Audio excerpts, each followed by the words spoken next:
Hello and welcome back to our Commodity Marketing Strategy Series. My name is Trent Malachik and I'm the Northwest Area Ag Econ Specialist for the Oklahoma Cooperative Extension Service.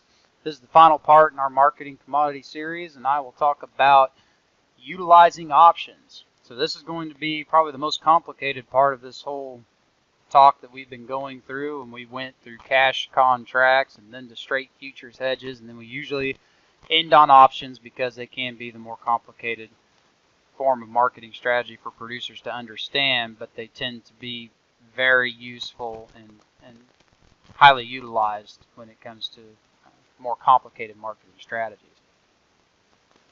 So what's in an option? There can be put options or call options. So to determine what option we are looking to buy, and when we think of the word option, we know there's going to be a lot of different things that go into it because we're picking out a particular price we want to protect. We have strike prices, so that's the price of the option, and the price can be above or below the futures market. So again, there's going to be a lot of different strike prices available whenever we go to purchase options. There has to be an underlying futures contract. Without an underlying futures contract, options cannot exist. So as long as you remember that every option is tied to a futures contract, it'll help it all make a little more sense. Options have expiration dates, so we have to know when they're going to expire. It can be the same as futures, but we can have options expiring faster than the underlying futures contract in different cases. So again, just know that if you want a July KC wheat put option and you want it to expire in July, then that would be the expiration date you would choose. There's also the term called exercise, so we can exercise our options, and that means that we will take the underlying futures contract position related to that option. Again, if we're wanting to protect from falling prices, we would buy a put option, which protects from falling prices. And say we bought a $5 July KC wheat put option and we exercised it, we would be able to sell a $5 KC wheat put option. So that kind of think about straight hedging, and we know that we want to take offsetting positions to our cash position. So if we're long the cash, we want to sell the futures market, then we know that we want to buy a put option because a put option gives us the right but not the obligation to sell a futures contract. And then the call options are just the other side of that. But most of our grain hedging strategies involve put options, so I'll try to focus on that for this particular presentation. Then there's premium, and this is the big thing that comes into options. Some producers like options because there are premiums, and when you're buying options, you don't have to have margin accounts, so there's not a constant concern about having to put money in your margin account. If the market moves against you in a big way, you don't have to constantly make margin calls. So premium is something important to understand, and it's different. Two different things go into how the premium is calculated. One's intrinsic value and one's time value. And most of the time, if we're several months away from expiration, most of the cost of an option is going to be time value, because whenever we're trying to hedge our commodities, we tend to buy options that are out of the money, which means that if they were exercised the day we bought them, they would not have any intrinsic value, or they wouldn't be worth anything. The only value associated with that option is time. And you ask yourself, why is there time value? Well, if you're buying an option, someone is selling you that option or writing that option. And in that position, they do have margins. So they have to have money sitting in account in order to write you that option. So they have risk. And the more time there is to expiration, the more chance there is that option will come into the money. So they are receiving a value, a time value, in order to hold that risk. And you're willing to pay them that time value because you have the opportunity to make money on the upside while you're protecting just the downside. And again, we think about options and why they're useful. A straight hedge, a straight futures hedge, locks you into one price whether or not futures goes up or down. Buying a put option protects you from downside risk but allows you to take advantage of prices going up. So for that right, for that very important right, you have to pay someone time value in order to enter into that position. So what is an option? The right but not the obligation to buy or sell a futures contract. So if I am going to buy a put option, I have the right but not the obligation to sell a futures contract. And if I'm going to buy a call option, I have the right but not the obligation to buy a futures contract. So there are two. That's how the two differ from each other, and we will only focus on buying at this point. We won't talk about writing options in terms of hedging strategies, and we will mostly focus on that put option. So again, we have the two versions, put options and call options. Put option is the right but not the obligation to sell a futures contract, and a call option is the right but not the obligation to buy a futures contract. And it's probably be useful for you to say that in your head several times over and over again. Try to memorize that phrase because it can get confusing as you try to understand what side you want to be on and which option you want to have. Options cannot exist without an underlying futures contract. I know I've said that already, but it's important to note that you always have that underlying futures contract to refer back to, and that's how the options are priced and what they're priced against. And if they are exercised, that is the futures contract you'll be entering into. So we said a futures contract is required for an option to exist, so an underlying futures contract is required.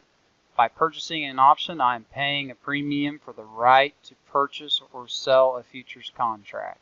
Again, just trying to drive that point home. Option premium is the cost to purchase the right but not the obligation to enter into a futures contract. It consists of time value and intrinsic value, like we talked about before. The buyer of an option pays the premium to the seller of an option. So a buyer of an option, sometimes we also say they're paying a premium to the person writing an option. Again, remember that if you're writing or selling options, you have margin in account similar to entering into a straight futures contract. But when you're buying an option, you pay that premium, and that is the only time you have to pay for that right. It's one-time fee, then you don't have maintenance margins or initial margins if you're buying those options. So again, good opportunity for producers to minimize their the stress on their liquidity position. They may not have to maintain a line of credit for their margin account that way if they buy options because they only have that one-time fee, and it can be simpler in that way to understand what it's costing.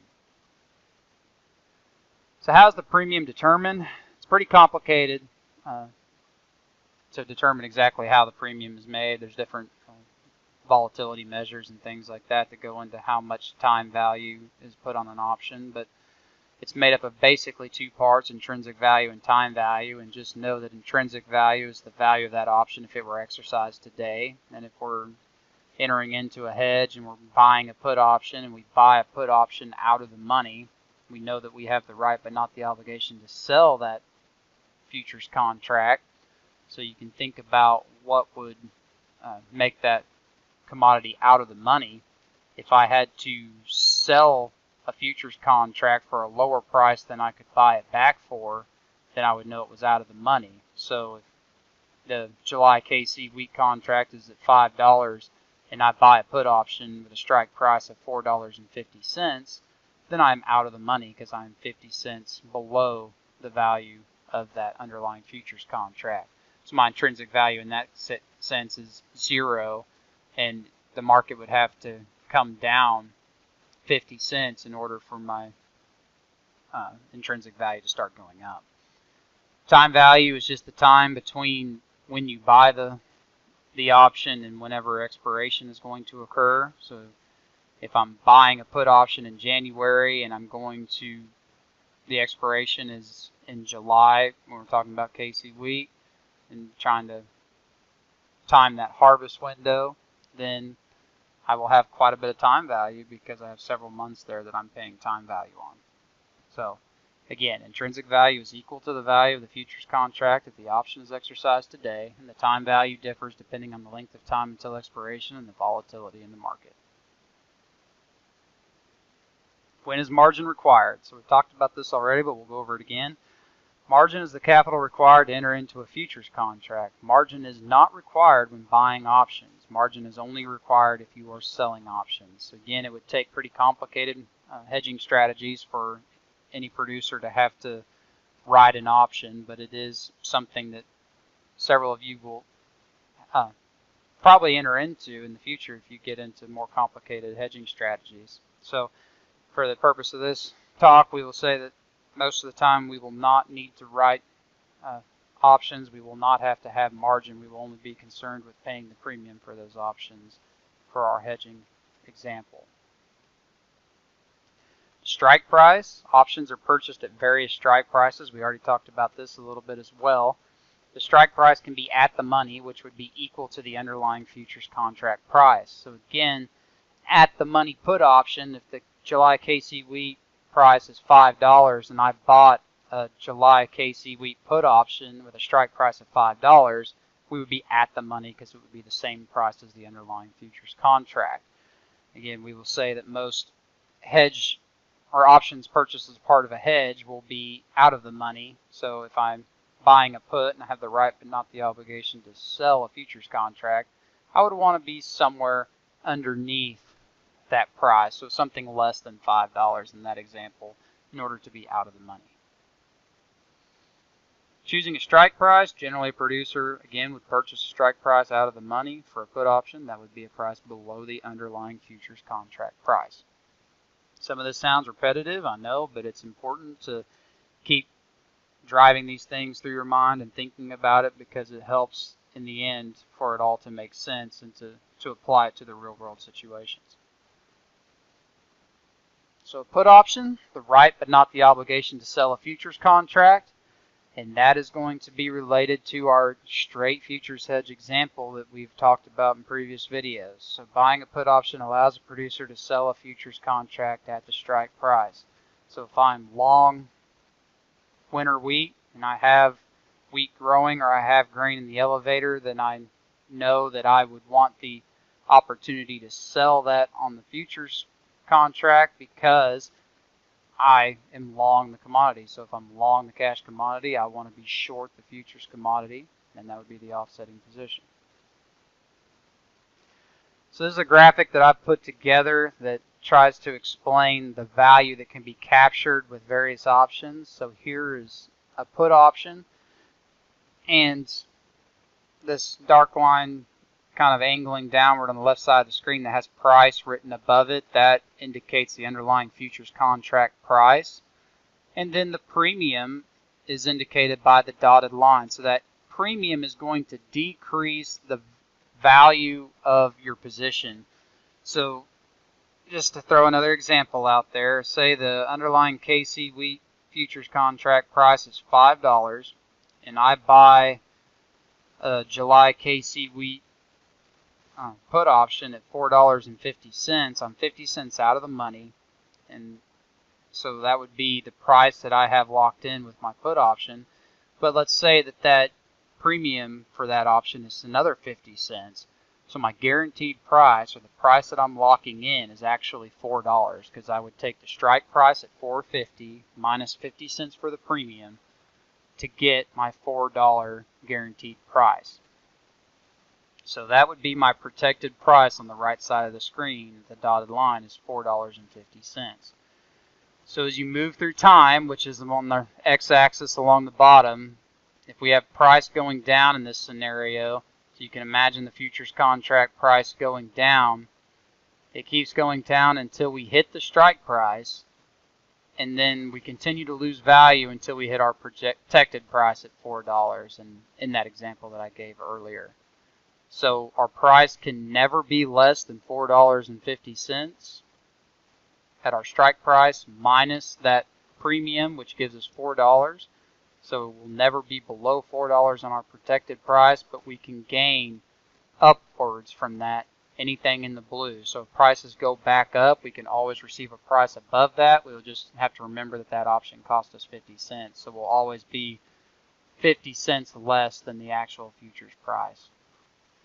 But this, again, this example is just to show you that anything in the white is price that we wouldn't receive in this example, and anything in the blue is a price that we could potentially receive. So as prices go down, we will always be locked in at our protected price, which is the strike price minus the premium, until we get to expiration, and then past that, anything is open to be received. So again, we want to pick an expiration that's past our harvest time in order to have a useful hedge. So when to buy put options, a producer purchases put options when they want to protect against falling prices. Put options allow a producer to capture upward movements in prices. Call options are the opposite of that. So the right but not the obligation to buy a futures contract. So again, if I'm short the physical commodity, if I'm, say, feeding cattle or something like that, and I want to protect against rising grain prices, that might be a situation where I buy call options because I want the right but not the obligation to buy a futures contract to take that offsetting position. So buying a call option allows a producer to purchase a futures contract at the strike price. So this is just the reverse view of that graph that we had earlier, showing what a call option does, and it protects us from having to pay a price above the protected price.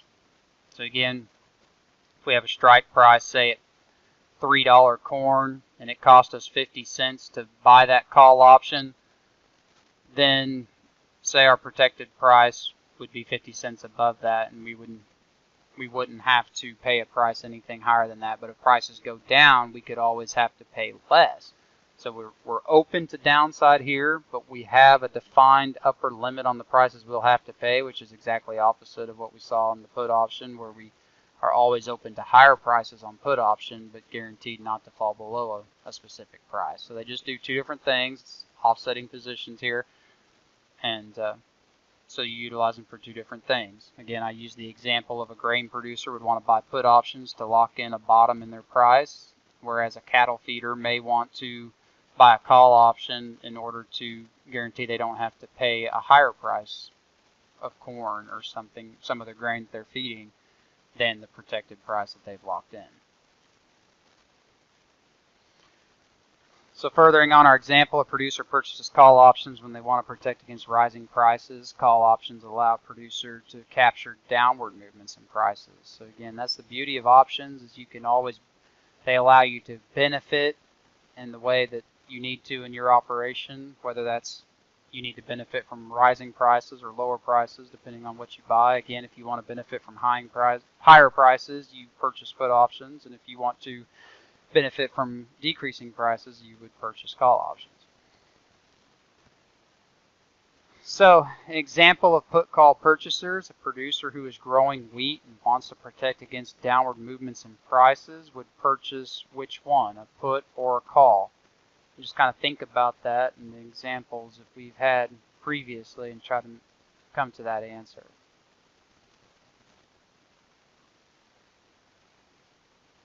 Thought about that for just a little bit, I'm going to go ahead and put the circle around a put. So a producer growing wheat, they're long the physical commodity, they want to be able to go short in the futures market, so they would want the right but not the obligation to sell a futures contract, which would be a put option. So in the next example, a producer who is feeding cattle and wants to protect against upward movements in corn prices would purchase which one, a put or a call option. Again, think about that for a little bit and try to come to a conclusion based on what we've talked about earlier. As you move forward through this, you think, well, if I'm wanting to take advantage of lower prices, since I'm feeding cattle, I would probably take the opposite position of a wheat producer in the previous example, so I would purchase a call option. Because if I'm feeding cattle, I want to be able to take advantage of lower prices, so I want to have the right but not the obligation to buy a futures contract, so I would purchase a call option. So choosing a strike price, as the strike price approaches the underlying futures contract price, the value of that option increases. So again, we talk about buying options out of the money in order to reduce the price of that option, because the farther away we get from the strike price, again, intrinsic value goes to zero and the time value will go down because there's less risk of that option coming into the money. Strike price for put options, as the strike price is reduced below the underlying futures contract price, a put option premium will go down.